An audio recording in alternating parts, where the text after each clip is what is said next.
Pidato Benjamin Netanyahu ke Kongres AS Rabu waktu Amerika Serikat adalah yang keempat bagi Perdana Menteri Israel tersebut.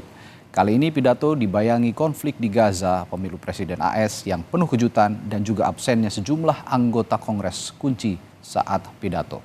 Selengkapnya ikuti laporan tim Voice of America VOA berikut ini.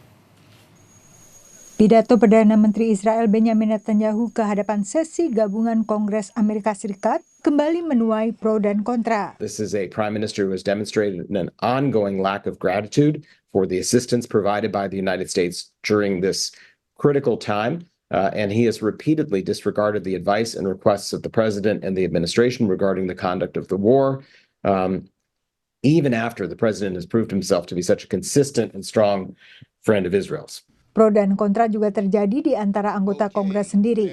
Senator Bernie Sanders menjadi salah satu tokoh kritikus perang Israel-Hamas yang tidak hadir. And it's just very strange why Chuck Schumer, the Democratic leader in the Senate, and Hakeem Jeffries, the Democratic leader in the House, would be willing to join the Republicans in inviting him to give this speech, given that he's going to probably attack their own president.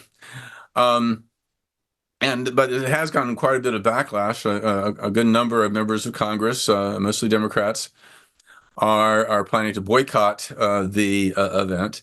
Stephen Zun mengatakan dalam pidato seorang pemimpin negara asing, biasanya wakil presiden Amerika sebagai presiden Senat, memimpin sesi gabungan Kongres. Dan menurut Zun, ini tak lepas dari kontroversi seputar dukungan Amerika Serikat bagi Israel dan juga sosok kontroversial Benjamin Netanyahu. Setelah Presiden Joe Biden mundur dari pencalonannya kembali sebagai presiden, Kamala Harris mengawali kampanyenya sebagai calon presiden Partai Demokrat. Dan saat pidato Netanyahu, ia telah dijadwalkan sebelumnya untuk berkampanye di Indiana. Kamala Harris hanya bertemu Netanyahu secara terpisah, demikian pula Presiden Biden. Menurut analis, tanpa kehadiran banyak senator dan anggota DPR Amerika pun, pidato ini lebih menguntungkan Netanyahu yang dukungannya tengah goyah di dalam negeri. There's going to be all this video of the American Congress standing and applauding for him every minute, nonstop. So it is the fact that you have Netanyahu coming to the United States at this point. I think the reason why he's coming explains a lot.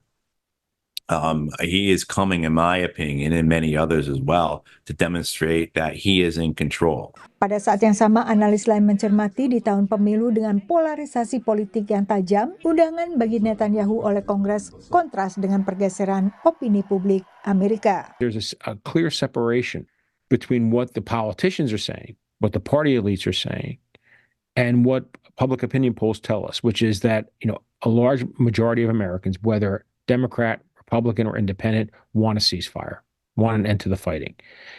And so what you're seeing is this real split between what individual Americans may want and what their elected officials are doing. Pidato Netanyahu kali ini adalah pidato yang keempat di hadapan Kongres Amerika. Pada pidato sebelumnya tahun 2015 lalu, 58 orang anggota Kongres akhirnya absen. Dari Washington DC, Yuni Salim dan tim VOA.